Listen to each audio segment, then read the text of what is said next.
Hello and welcome to this contestants briefing for the humorous speech and table topics contests. We are online at the moment, but using the Zoom platform we are going to try and emulate as closely as possible the physical experience we will have within the limits of the technology. All judges have been issued with the standard voting information and forms and will be filling in the paperwork, as will the timekeepers, as a normal meeting. To make things easier for Zoom masters and others to recognise people, we have a set of naming rules for everybody. So the Zoom masters will be ZM1 and 2. You, the contestants, may be S for your speaking order, or you may be assigned T for table topics, and you may be assigned H for humorous. But the idea is that you will have a letter to denote who you are and a number, and that number will be the order in which you are speaking, which makes it easier for everybody to know the speaker's order for all the speeches. The contest chair will be known as CC, the contest judge, CJ, sergeant at arms, could be SAA or SAR, that's up to you, the ballot counters, timekeepers, and the judges. Everybody will have their name after their letters except the judges, who are anonymous and therefore will only be referred to as J1 to J, however many judges you have. So the judges are using anonymous logins. This is to protect you and them from any concern about communicating between everybody. They will have their microphones off, their cameras off. They will be completely anonymous during the entire meeting.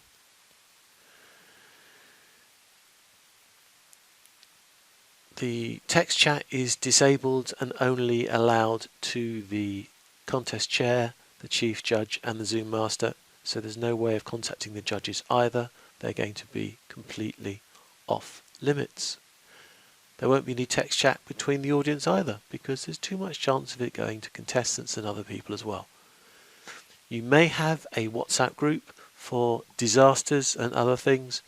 Personally, I don't think it's so important at a club level, but that's up to your team to decide whether they use that. If you do have WhatsApp groups, then you will probably have one for the lead role holders, one for the contestants, one for the judges, and one for the timers. So, how the contest looks. Very similar to a normal meeting.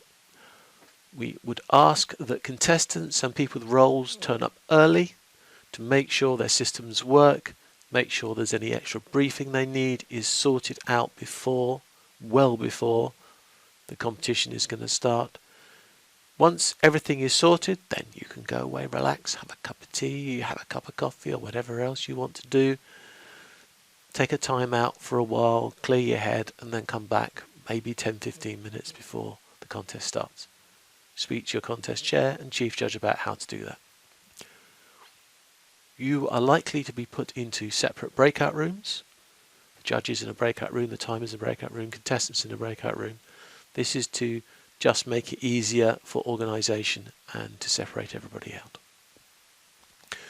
When the meeting starts, you will all be brought back into the main meeting room, and the contest chair will then start the meeting. Maybe the sergeant at arms will open the meeting, but the contest chair will do the presentations, do all the checks, like verifying with the chief judge everybody's been sorted out, everybody's been talked to and everything's verified, etc, etc.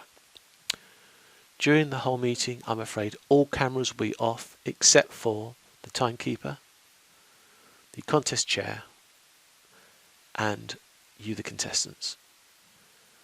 For reasons of technicality, for reasons of bandwidth, there will be no cameras on the audience. I know in a humorous speech contest that seems a bit of a problem, but the alternative of having all the cameras on would, I promise you, cause you more problems about finding timekeepers and making sure that you can see yourself, etc.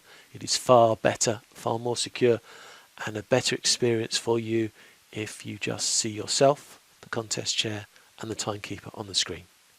So you want to be able to do that little button thing which says hide all non-video participants. And that way you'll just see those three people. So the humorous speech contest will work in a very simple way.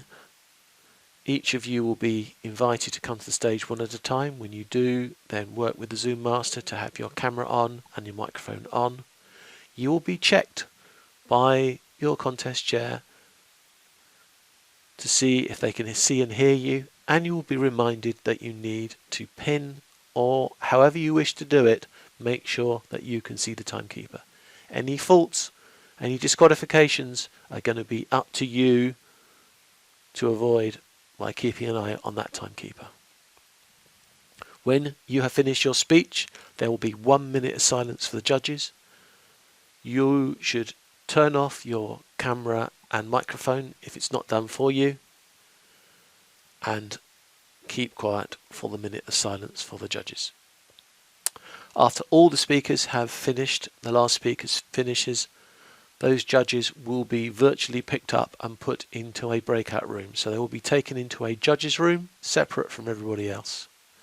And at that point, the contest chair will be free to have interviews with you and do whatever else they wish to do while the judges are thinking through the results.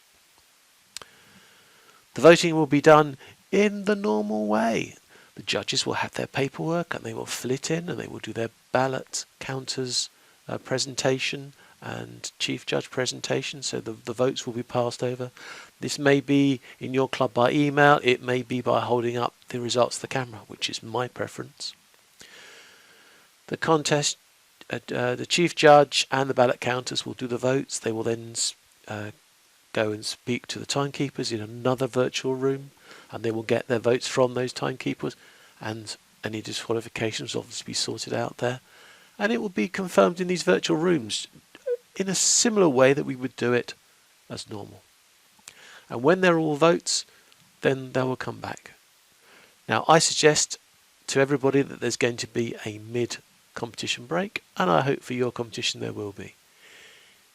Whatever you're doing, whether you're competing in another contest or not, I suggest that everybody in the mid-contest break put down their headphones, their head mode, turn off their microphones, leave their computer. Don't disconnect from Zoom, but leave the computer, walk away, go into another room, look outside, get your eyes back into the world of the real world before you come back after the break.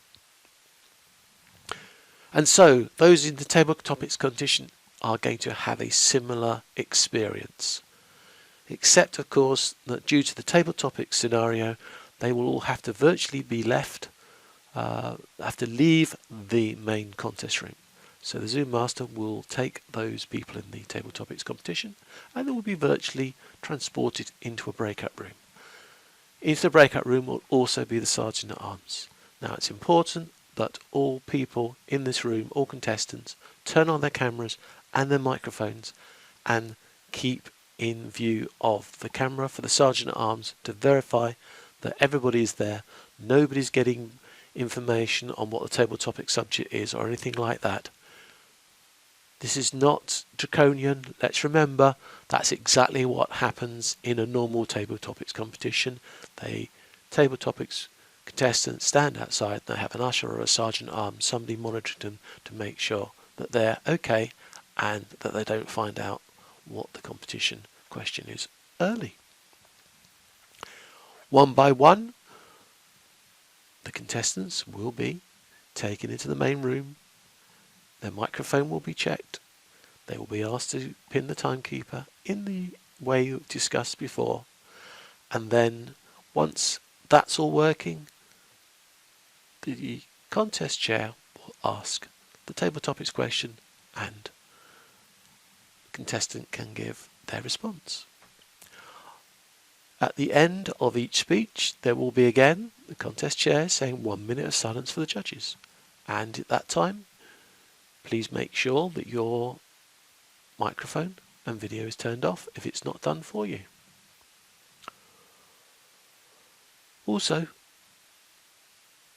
there will be, at the end, silence of the judges when the last contestant has spoken, but this time, rather than just waiting for 1 minute, what will happen is the judges will again be virtually transported into their judges' room so that they can finish their reports and then confer for the final votes.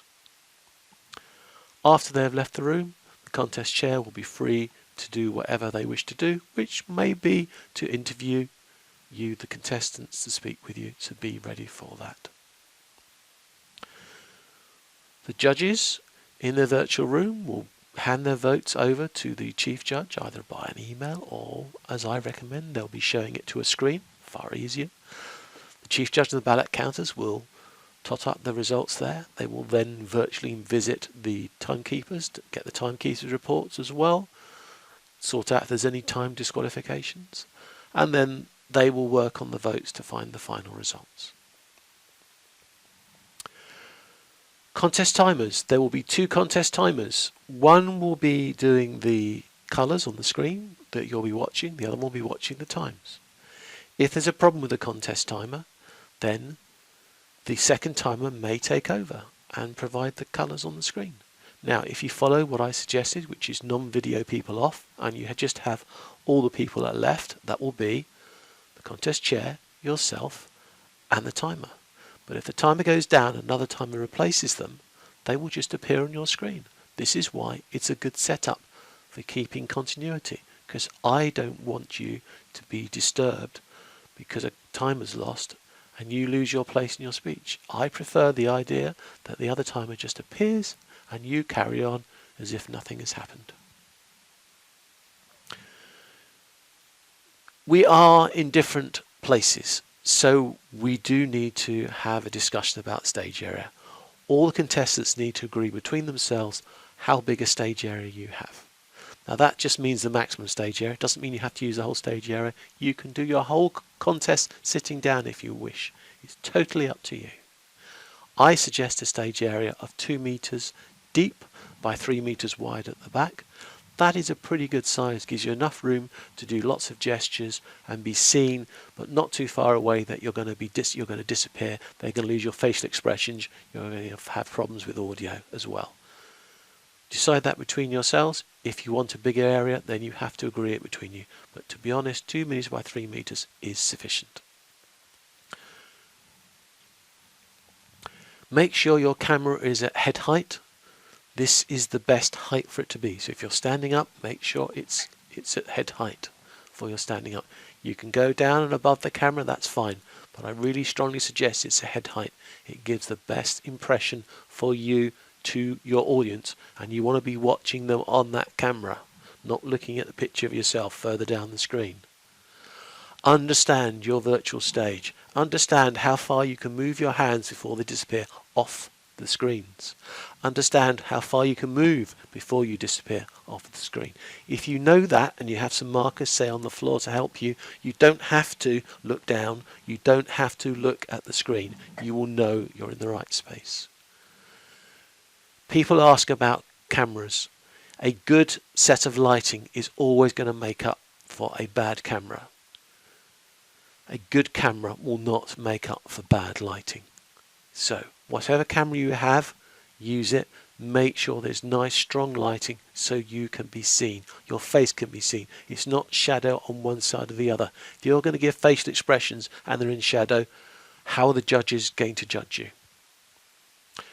You're not going to be marked down for poor technology, but you need to make sure your technology makes you sound and look the best possible, because that's only what you'd expect to give the best chance for the judges to see and hear everything you do. Make sure your microphone allows you to be heard at all times. Wherever you are going to move on your stage, make sure that your microphone is still going to hear all the words you say. Laptop fans coming on computers and things like that. You can't be marked down for bad technology, as I said, but you want to be heard the best possible. You can use some props, have them agreed with the chief judge before, but no electronic devices, no personal timer to time yourself. Firstly, it's not allowed. Secondly, If your timer then disagrees with the official timer, what are you going to do? Because it's the official timer that works. You can't at the end of a contest say, well, my clock said, because you're not even supposed to be using them. So don't, please. Backgrounds. I know Zoom's got some fancy backgrounds, but please don't use them. You don't have a high-tech stage to take use of a green screen, and only a perfectly good green screen is the way to have a background. The reason I say it, that fancy way of making a background that Zoom does, if you raise your hand and it doesn't see it properly, which quite often it doesn't, your hand is not seen properly, it disappears into the background. What have you done? Firstly, you look lousy to the judges, and secondly, did the judges actually see that hand gesture? If not, how are they going to judge you properly for your gestures? So please, please, please do not use any backgrounds. And there's a new rule from Toastmasters International as well. Don't have anything in your background which defines you as a Toastmaster. That is seen as trying to give bias to you. So certificates, awards, no, not in the background. You wouldn't bring them to a stage if you were at a club meeting. Take them out of your background. Do not have them in your background. If you are going to have things in your background that you want to refer to, that's fine, but remember how small they're going to be. So don't put up pieces of paper and write things on them and then realize that you can't see them through the webcam. Make sure anything's visible. Your stage area has to be the same stage as everybody else, otherwise it's not fair. Do not change your stage area after that's been agreed.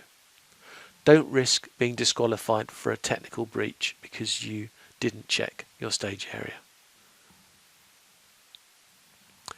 You are responsible for a good connection. It's your responsibility. You should know by now how good your link is to your club from your club meetings. You can make sure your computer's not upgrading at the same time. You can make sure people in the house are not using the broadband connection while you're live. If you're on Wi-Fi, make sure that you are in a place which is very close to the router so you don't lose the signal. There are videos about this that go into more detail, but remember, it's your problem if the connection's bad. And if you have a problem, as we're going to go into, it is your responsibility to fix it. Nobody's going to come and fix it for you, I'm afraid.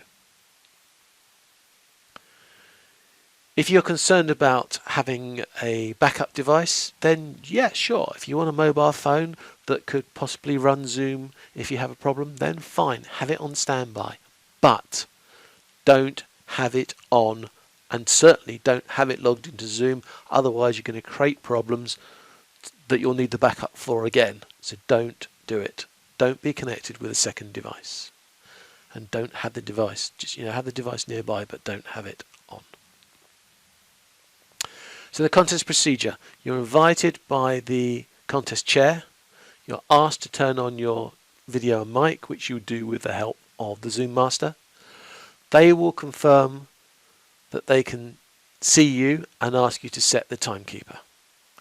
Once that is okay, they will probably use a phrase like, I can see you and hear you, so that you know that your system's working. Then they will formally introduce you, name, speech, title, name, however they're going to do it. And of course your speech starts at the first verbal or non-verbal interaction, exactly the same as a normal contest. And at the end of your speech, you will give some way to let people know it's the end of your speech, and then your video will be turned off and your microphone will be turned off, and 1 minute of silence will be given to the judges. If there are severe technical issues, the chief judge can cancel the event and set a new date. If a contestant, if you have a problem where a few words are dropping out, the chief judge will try to let you carry on without breaking into your speech. If the problem is bad and you disappear off screen, or your microphone completely stops working, the chief judge does have the right to stop the contest, or as we should probably phrase it, pause the contest. They will stop you, They will tell you what is wrong, and they will ask you to fix it. It is up to you to fix it. Please don't ask advice from other people. You need to fix the problem. To be honest, if it's a small error, a dropout, and you get your connection back after a few seconds, that's fine. If you get completely kicked off Zoom, then try and log straight back in. If you're able to be connected back in a reasonable time, then you will be able to continue. If you can't resolve the problems to the level the Chief Judge thinks that you're able to deliver your speech, then I'm afraid the Chief Judge will disqualify you. If you have problems 3 times, then the Chief Judge will disqualify you. If you are able to continue, then the Chief Judge will give you an idea of where you were in your speech so that you can backtrack and then carry on again. So you do not restart your whole speech, you continue from where you left off. Go back a sentence and carry on. Your time will then resume at the first verbal or non-verbal interaction. The timers will carry on their clocks again, and they will give you the lights in the normal times. But you will have an extra 30 seconds grace on top of your normal time. So your red light plus 30 seconds, you get a 30 seconds grace on top of that if you've been stopped for technical issues. If you've stopped multiple times for technical issues, you only get 1 30-second extra. I hope it doesn't happen for you, but that is the way the thing works. If you have a failure during table topics and you already know the question and you have a failure, there is a chance the Chief Judge will have to disqualify you because you've now had longer to think about the question and to give a reply, and it wouldn't be fair to the other contestants. But that is up to the Chief Judge. If other people lose roles, then we will, as best as possible, continue.